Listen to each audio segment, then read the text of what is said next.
Hello, welcome to the Money Revelation Podcast, a podcast dedicated to giving you money revelations to ease your financial stress. My name is Brian, owner of Madeline Financial Coaching, where I am dedicated to helping stressed out couples gain control on their finances so they can live without money anxiety. I believe that each person's money journey is individualized, and there is not just one dedicated way to gain money clarity. Let's get going on this voyage as we explore money and personal topics to guide you to that set of financial dreams you have always thrived for. Thanks for being here, and I would be deeply grateful if you could like, follow, and subscribe to my channel.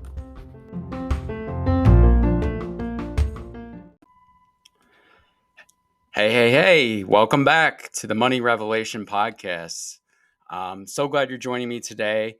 We will be having a new guest coming up here soon. It's a little bit of delay, but I wanted to hop on real quick and kind of give you some follow-up to Thanksgiving, some thoughts I had, and kind of give you a summary of the year, I guess you could say, and some struggles that we've gone through personally, and I know a lot of other people are going through, and just some positive thoughts on that. Yes, we're already at November 28th as I'm recording this. Less than a month till Christmas, a little over a month until the end of the year. So hopefully you're getting prepped for 2024. It's going to be a great year. And, I came across today, I wanted to talk about how you can still bounce back. And no matter how crappy your year has been, and I just came across, it's funny, I was, thinking about things I wanted to talk about today. And I don't really write a huge script, as most of you know. I, put some notes down every once in a while. And I just signed into Facebook, and this quote from Consumer Debt Report popped up on a little meme and said, "Yes, my debt is still my responsibility, but things happen outside of my control. It's called life. I decided I'm done judging myself." Now, this may be bad to say, but I feel better knowing I'm not the only one with this problem. That's consumerdebtreport.org, just like a meme that came across my timeline. And it's a funny conversation, or, it's a great set of quotes basically in sentences there, because that's kind of what I was going to talk about is, yes, my debt is still my responsibility. And life has really happened for pretty much, I would say, a majority of us in this country this last year. It's been a rough 2023 financially for a lot of us. And I wanted to tell you a little story. I know you know a little bit about my background, but I wanted to tell you about our year. So we started off January through April. I was, running my business. Things were going pretty good on that overall. And I also was doing taxes, which was good too. So everything was sitting pretty, right? Everything's sitting pretty. Well, March, we decided that we were going to get basically a tune-up, or actually, I'm sorry, a estimate, because our AC and our furnace are both like 26 to 28 years old. And so they came out, they looked at it and stuff like that. And basically he said, "Dude, your AC is running at 27%. Plain and simple." He's like, I can't guarantee you're going to make it through the summer. And it's not being efficient at all, right? 27% out of 100, that's terrible. It's not how it's supposed to run. It's never supposed to be below, I guess, like 80% apparently.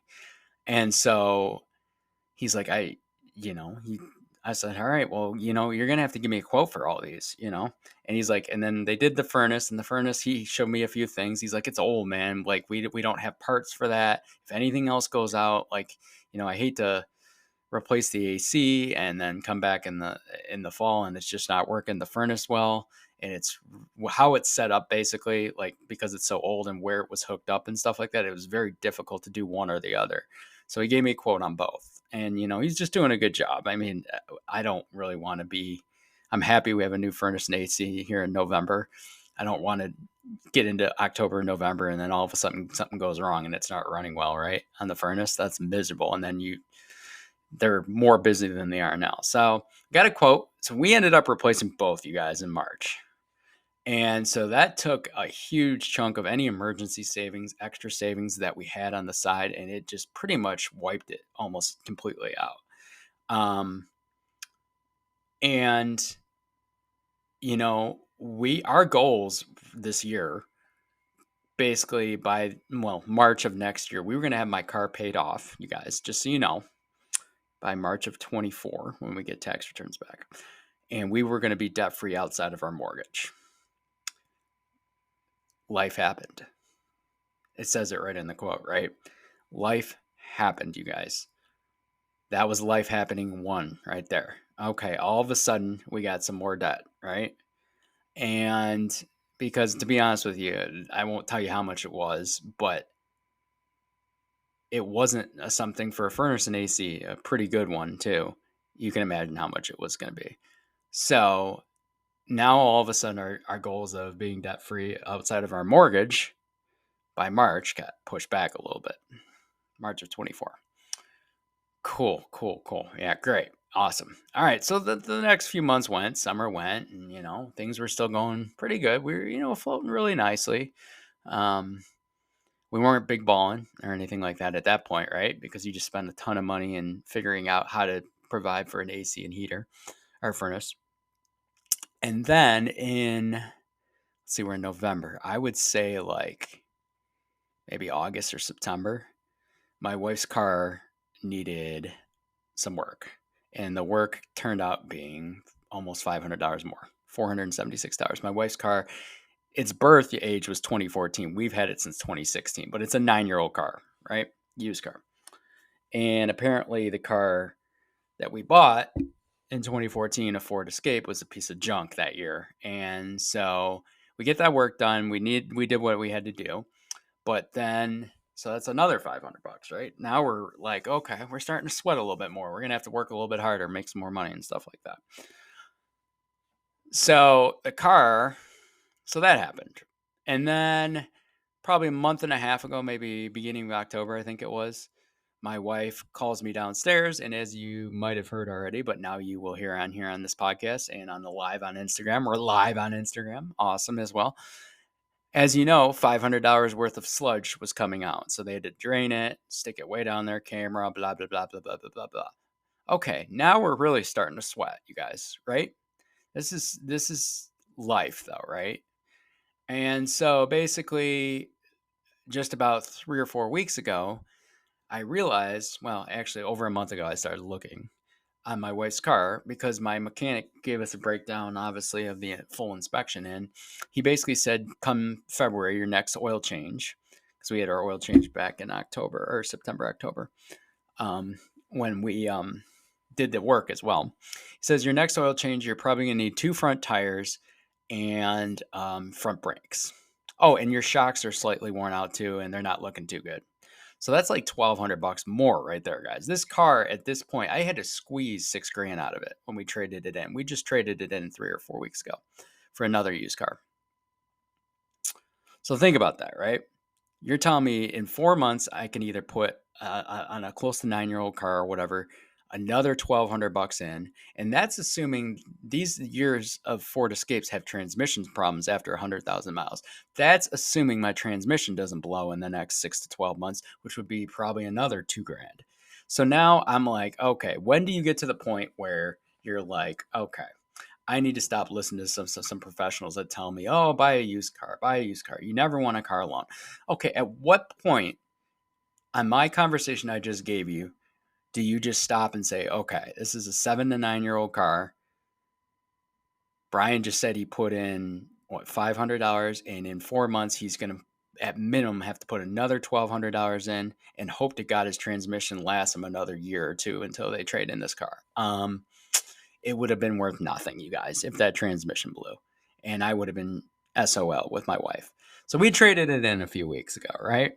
Got a good amount for it. Not great, $6,000. I mean, that's not really great. Some people are only going to give us 5. We squeezed $6,000 out of it, and I know they're going to resell it for so much more money than that, which is garbage. That's a whole different conversation that I had previously. If you listen back to some of my YouTube videos, so okay, we got some, but the used car that we got was, it's a good, reliable car. And it was a nice, but at this point we're out of cash, guys. I mean, we were out of emergency fund, we're out of cash, we're out of anything else. So we had to use some of the trade-in to fund into the car, but we financed a little bit. So now our goal is we have a second car loan, right? But luckily in March, we're still going to pay off my car. That will work because we're going to get more income coming in the next month or two, and everything still works there. But now we have her car that we still have to pay off. Now, luckily, that won't be like a 3 or 4 year venture. Obviously, this car is going to last us another 3.5, 4 years, probably minimum. But it's the point of going back to called life, right? I'm done judging myself. I'm done, I'm done being negative. All that, excuse my French, all that shit just happened to us, you guys, in the last 10 to 11 months. Not even, right? 8 months. 8 months, all that crap just happened, and all our emergency funds and all our savings went out the door. I'm not afraid to announce that. I've announced it before, okay? And now we're going to be good. We're building back our emergency savings coming up, and we're going to get through Christmas fine, and it's going to be great. And next year will be fine. It can't, all of this, luckily, I think we're caught up on crazy shit that can happen to us. Hopefully nothing happens going to the new year that is crazy. But we'll be ready for it next year. That's the thing. But we're going to have debt now, even after March of next year, So life happens. So if you're listening to this or you're hearing this live or whatever, and you say, okay, it's not only happening to me. Don't be negative on yourself. Think about your situation right now. I want you to think about it. Really think about it, you guys. Do you got a good job? Pretty good, probably, right? Maybe you're married, maybe you're not, maybe you're single. You got married, you got healthy, maybe you have kids, you're all healthy. That'd be great, right? Life moves on. And eventually, you're going to make this stuff work. But you got to put a little work in too. I'm going to have to sweat and bleed and do anything else and, just go crazy on making as much income and bringing in as much tax and bookkeeping clients coming up and financial coaching clients. I'm going to have to work my ass off to get back where we wanted to be in the next couple months. And that's what it takes sometimes. But it's life. Stop judging yourself. Stop being negative. You have so much to be grateful for. I promise you. So, yeah, that is basically what I wanted to say today. All that happened to us, and we're financial people that are pretty good with their money, and I'm supposed to be coaching people on this, and all that crap in the last 8 months happened to me. And so we struggled through all that, right? And we're going to rebound harder than we've ever rebounded. And we're going to have to work really hard the next 90 days or so, but we're going to get through it. That's me. Now, what are you going to do to get through your struggles, I guess you could say? It could be something, sitting down and saying, hey, I got to make more income. Like I talked about last night if you watch my YouTube, I got to find a way to make more money. We could all make more money at some point, right? But the point is you have to think of ways to get out of this. And if you need guidance, you know where to find me or a financial coach or someone that can help you with this, because I've been through it years and years ago, and I'm going through some crap right now with my wife, and we will be fine, but we know how to overcome it. And so if you need that guidance, you got to let me know for sure. What else? So debts. Yeah, we're talking about that. You're not the only one with the problem. And yeah, basically that's all I wanted to talk about today. I feel like there was one other thing, but I'm live on Spotify here and I'm live on Apple Podcasts.